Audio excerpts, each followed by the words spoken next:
Hello, in this video I'm going to show you how we can pair this DOQAUS Care 1 headphones with your Windows PC or laptop.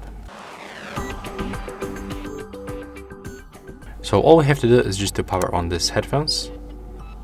When the indicator is turned on, it means that we are connected. So put it close to your device and go to settings.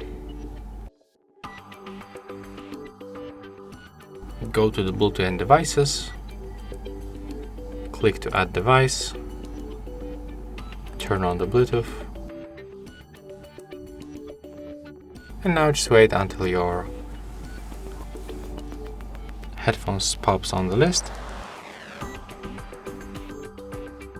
Okay, that's actually the DOQAUS Life 4, so sorry for the introduction.